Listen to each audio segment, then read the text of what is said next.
Welcome back to Yutika study solution. आज की इस वीडियो में हम बात करेंगे कमर्शियल स्टडीज़ के क्लास 10th आईसीएसई के सबसे इम्पॉर्टेंट क्वेश्चंस। बिकॉज कल ही आपका एग्ज़ाम है, आप डेट देख सकते हो 25 मार्च को मैं ये वीडियो बना रही हूँ और कल आपका लास्ट पेपर है आईसीएसई क्लास 10th का, अगर आप कॉमर्स आपने लिया हुआ है। इसके अलावा इस वीडियो को और वो भी बच्चे देख सकते हैं जो सीएसटी की प्रिपरेशन करना चालू कर रहे हैं या बिजनेस स्टडीज़ सीखते हैं। ये सारे सबसे इम्पॉर्टेंट टॉपिक्स मैंने लिस्ट किए हैं। अगर आप ये टॉपिक्स कर लेते हैं तो 80% क्वेश्चन इसी पार्ट से आपको देखने को मिलेंगे। बिकॉज सैम्पल पेपर्स मैंने पूरे देखे हैं और फिर ये मोस्ट इम्पॉर्टेंट क्वेश्चंस हैं जो आज हम डिस्कस करने वाले हैं। नाइट बिफोर पढ़ रहे हैं तो भी आप इन क्वेश्चंस को रिवाइज ज़रूर कीजिए, ये मोस्ट इम्पॉर्टेंट क्वेश्चंस हैं। तो हम डिस्कस करते हैं, स्टार्ट करते हैं। मैंने 10 टॉपिक्स निकाले हैं जो आपको सबसे पहले करना है। सबसे पहले आप डिफरेंसेस लर्न कीजिए, ठीक है। अगर आप कमर्शियल स्टडीज़ का सैम्पल पेपर देखते हैं ना बच्चों, तो डिफरेंस बिटवीन बहुत आते हैं। कम से कम 8 to 10 मार्क्स में तो आपको सिर्फ डिफरेंस बिटवीन ही आएंगे। तो सारे डिफरेंस बिटवीन आपको लर्न करने हैं। दूसरा आपको क्या करना है बच्चों, 10 मार्क्स का फाइनल अकाउंट्स का आपको पढ़ना है। फाइनल अकाउंट्स कौन सा होगा, trading profit and loss and balance sheet. उसका वीडियो मैंने ऑलरेडी चैनल पे रख दिया है, तो आप उसको ज़रूर देखिए। ट्रेडिंग अकाउंट कैसे बनाते हैं, प्रॉफिट एंड लॉस कैसे बनाते हैं एंड बैलेंस शीट कैसे बनाते हैं, अगर आपने ये सीख लिया है तो आप उसको प्रैक्टिस ज़रूर कीजिए। बिकॉज 10 मार्क्स आपको उसी में मिलेंगे।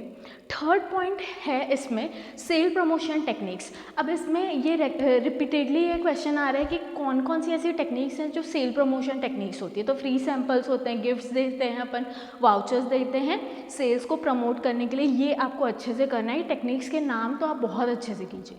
उसके बाद मैंने लिखा है principles of insurance, very important. Insurance के जो प्रिंसिपल्स दिए हैं आपकी बुक में, सब्रोगेशन वाला एक प्रिंसिपल है, कॉजा प्रॉक्सिमा है, इंडेमिनिटी है, आउटमोस्ट गुड फेथ है। ये आपको डायरेक्ट क्वेश्चन भी पूछ सकता है, उसकी मीनिंग पूछ लेगा। ऐसे नहीं पूछेगा कि 5 प्रिंसिपल्स लिस्ट करो, ज़रूरी नहीं है कि लॉन्ग में ही पूछे, वो सीधा एक प्रिंसिपल उठा के देगा।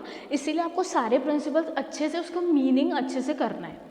उसके बाद देखिए मैंने लिखा है कोपरा एक्ट। अब कोपरा क्या होगा, कंज्यूमर प्रोटेक्शन एक्ट जो आप पढ़ रहे हैं, इसमें 2019 में राइट्स दिए हुए हैं, ठीक है। तो इसमें राइट्स ऑफ कंज्यूमर आपको बहुत अच्छे से करना है। कोपरा एक्ट को अच्छे से कीजिए। इसमें रिड्रेसल मशीनरी दी हुई है, ठीक है। डिस्ट्रिक्ट फोरम है, स्टेट कमीशन है, नेशनल है, तो ये आपको अच्छे से करना है। उसमें है ना लिमिट दी हुई है, ठीक है, कि 1 करोड़ गुड्स इसमें आएंगे, 1 करोड़ से 10 करोड़ कहाँ आएगा, ये सब आपको अच्छे से करना है, क्योंकि ये एमसीक्यू में ऐसे ही क्वेश्चन बोर्ड में पूछे जाते हैं। तो कोपरा एक्ट में आपको बच्चों राइट्स ऑफ कंज्यूमर बहुत अच्छे से करना है, ठीक है। और रिड्रेसल मशीनरी बहुत अच्छे से करना है। रिड्रेसल मशीनरी, या इसको हम सेटलमेंट डिस्प्यूट मशीनरी भी बोलते हैं, ठीक है।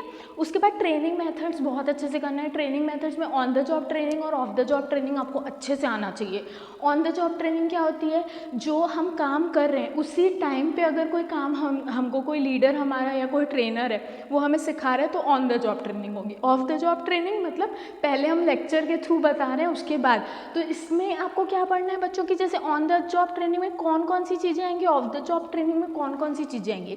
जैसे एक वेस्टिब्यूल ट्रेनिंग है, क्लासरूम ट्रेनिंग है, तो किस में आएगी, इसमें आएगी कि इसमें आएगी, ये आपको पता रहना चाहिए। नेक्स्ट टॉपिक देखो स्टेप्स ऑफ सिलेक्शन। इसमें स्टेप्स जो है आप किसी को भी सिलेक्ट करते हो, वो जो चैप्टर है आपका रिक्रूटमेंट एंड सिलेक्शन में, सिलेक्शन जो टॉपिक है उसमें स्टेप्स पूछ सकता है। कैसे पूछेगा कि कौन कौन से स्टेप्स होते हैं। तो पहले आप क्या करते हो, एप्लीकेशन फॉर्म देते हो, पहले प्रिलिमिनरी इंटरव्यू होता है, फिर मेन इंटरव्यू होता है, कुछ टेस्ट होते हैं। ये टॉपिक आपको बहुत अच्छे से करना है, ठीक है। तो मैं टॉपिक्स आपको बता रही हूँ, क्वेश्चंस तो इसके अंदर से ही आएंगे, ठीक है, पर टॉपिक्स आपको ये छोड़ के नहीं जाना है बिल्कुल, बिकॉज ये बहुत इंपॉर्टेंट टॉपिक्स है बच्चों। उसके बाद देखो central bank and commercial bank, very important. Central bank हम किसको कंसिडर करते हैं बच्चों, आरबीआई और कमर्शियल बैंक जो इसके अंदर आती हैं, ठीक है। इसमें एक और टॉपिक है बच्चों सीआरआर और एसएलआर, ये बहुत इंपॉर्टेंट है, ये आपको अच्छे से पढ़ना है। उसके बाद देखो शेयर्स एंड डिबेंचर्स। शेयर्स क्या होते हैं, डिबेंचर्स क्या होते हैं, ये आपको पता रहना चाहिए। इसके डिफरेंसेस पूछ सकता है। शेयर्स में 2 कैटेगरीज होती हैं, equity shares and preference shares, ये आपको पता रहना चाहिए, ठीक है। उसके बाद ईआरपी। ईआरपी क्या है, एंटरप्राइज रिसोर्स प्लानिंग, ये आपको करना है और इसके मॉड्यूल्स बहुत अच्छे से करना है। ये 10 टॉपिक्स आपको बहुत अच्छे से गो थ्रू करने हैं, ठीक है। उसके बाद मैंने कुछ अलग से टॉपिक्स लिखे हैं जो इनको भी आपको देखना है। इंटरनल रिक्रूटमेंट क्या होता है, रिक्रूटमेंट एंड सिलेक्शन में क्या डिफरेंस है, ठीक है। इंटरनल रिक्रूटमेंट 2 कैटेगरीज में डिवाइड होता है, ठीक है, प्रमोशन एंड ट्रांसफ़र। तो इसमें पीटी करके आप याद रख सकते हो, प्रमोशन एंड ट्रांसफ़र। उसके बाद ई सिक्योरिटी क्या होता है, ई सिक्योरिटी ऑनलाइन सिक्योरिटी हम कैसे करते हैं, इसमें मैलवेयर वगैरह दिया था, ठीक है। बॉन्डेड वेयर हाउसेज क्या होते हैं, एक इंडिजीनियस बैंकिंग वाला क्वेश्चन आ सकता है। हर चीज़ के ऑब्जेक्टिव्स एंड फंक्शंस आपको याद करने, 3 फंक्शंस 3 ऑब्जेक्टिव्स आपको याद करने हैं।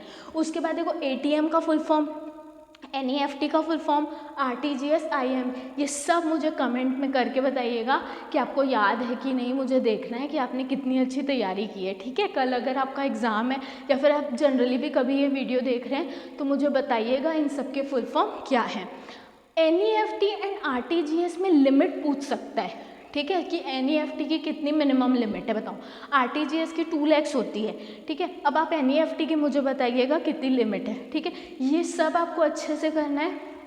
ये टॉपिक्स मोस्ट इम्पॉर्टेंट टॉपिक्स हैं बच्चों। कल कमर्शियल स्टडीज़ अगर आपका पेपर है, अगर आप 2025 में ये पेपर दे रहे हैं या आगे भी दे रहे हैं, तो ये सबसे इम्पॉर्टेंट टॉपिक्स हैं।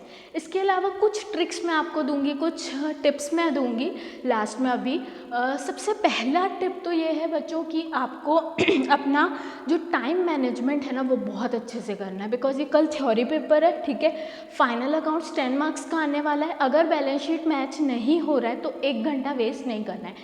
आप क्या कीजिए, जो 10 मार्क्स का ये वाला आपका पार्ट है लास्ट, ठीक है, फाइनल अकाउंट, उसके लिए आप 15 to 25 मिनट्स अलग कीजिए। उससे ज़्यादा नहीं करना है, मैक्सिमम 20 मिनट्स, उससे ज़्यादा आपको नहीं देना है, क्योंकि इसके कारण आपके थ्योरी क्वेश्चंस छूट सकते हैं। तो आपको टाइम मैनेजमेंट बहुत अच्छे से करना है, टिप नंबर 1। सेकेंड टिप मैं आपको दूंगी, कुछ क्वेश्चंस आपको घुमा के देगा।